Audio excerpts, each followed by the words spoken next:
back, everyone. You know, some of us will do anything for a good night's sleep. I kind of get it, but this is including trying the internet's most viral sleeping hacks. So we got to figure out which hacks to try and which to skip. That's why we brought Alana McGinnon.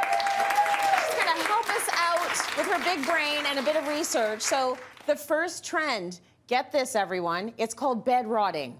Bed rotting, which sounds kind of gross. Or carcass time, which sounds even better. Amazing. Right? So basically, this is the act of spending the entire day in bed. The only time you would get up would be to go to the bathroom or get some food.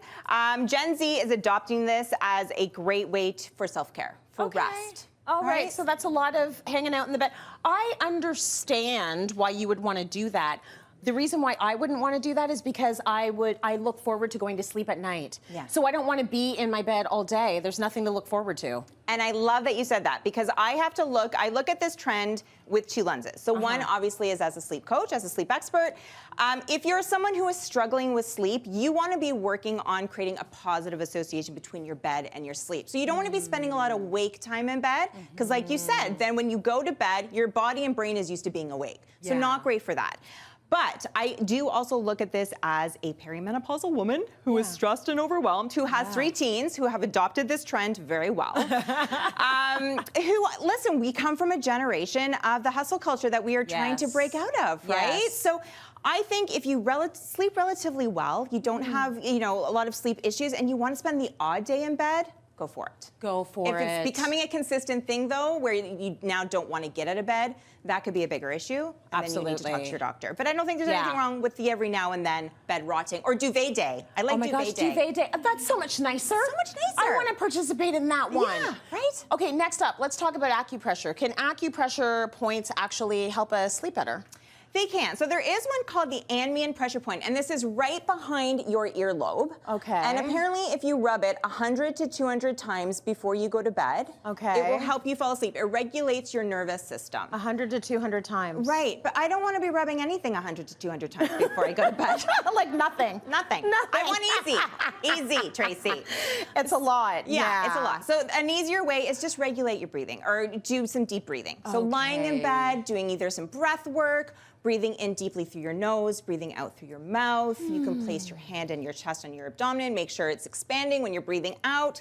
Quick and easy, a great way, again, all about regulating that nervous system and getting prepared for sleep. I like that so much better. Yeah, oh my God, we're still here, still rubbing, still waiting for sleep.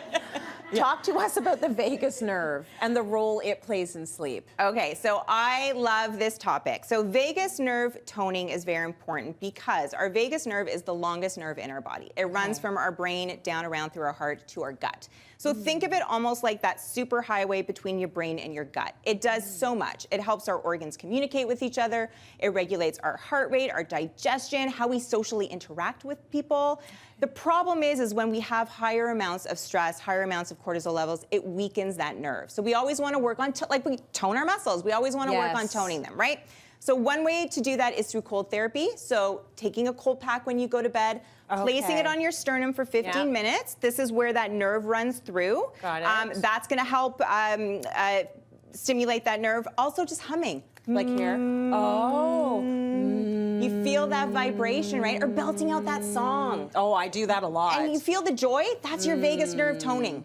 Yeah. Oh, that's so cool. Right. Vagus nerve. Love it. Okay, that's a fun way to tone something.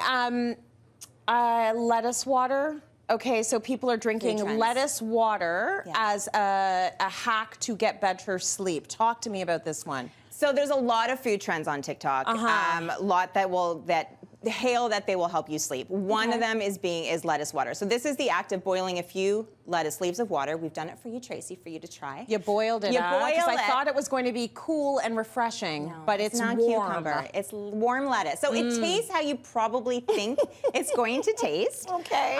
And there's no actual, so the mug's there. There's no actual studies that tell us that lettuce water works. Okay. But it makes sense that people would think that because for centuries in folk medicine, lettuce is used as a natural sedative. Delicious. How is it? No. You know what? I'll stay up tonight. There you go. There you go. It's used as a pain reliever. Okay. So you know when you buy lettuce and there's like that white milky liquid sometimes on the base of your lettuce? That's called lactucarium. And this they say, can help you fall asleep, right? So romaine lettuce has more lactocurium than, say, an iceberg. So choose the right lettuce leaves. But I think it's more why people say it works. It's more the act of making the concoction, right? You're doing your mindset is for bedtime. You're doing the bedtime routine. You're drinking the warm liquid. You're preparing yourself to go to sleep. That in itself can help you sleep better. So I'm not sure. I don't know that I have my stamp on lettuce water. It's basically the ritual is the thing, and I so agree with that. The ritual is the thing. If you can get into it, you don't have to drink the lettuce water, everybody. Tastes like lettuce water. Finally, sweet things. They say you can eat sweet things before you sleep, and that helps you get better sleep. Sweet things like pineapple. So if you look up #pineapple hacks on TikTok, 3.7 million views. What? I know. So, and what it shows is people eating pineapple before they go to bed. Okay. It will help them fall asleep. So there's a reasonable amount in melatonin. Melatonin is our natural sleep hormone. It's what helps regulate our clock. There's a reasonable amount in pineapple. So you would eat the pineapple, the melatonin is absorbed into our bloodstream, it crosses into our brain and helps to reset our clock. Okay. Few rules with pineapple, though, is if you have difficulty falling asleep at bedtime, you want to eat it an hour or two before going to bed because that's when the melatonin is absorbed, so you want to make it work. Got it. Also, some people don't want to have sweet right before bed. And if you're diabetic, blood sugar so. levels, no, you want to stay away from it. Alana, thank you so much for testing all these things, including that warm water. We're going to take a quick break. Stay with us, everyone.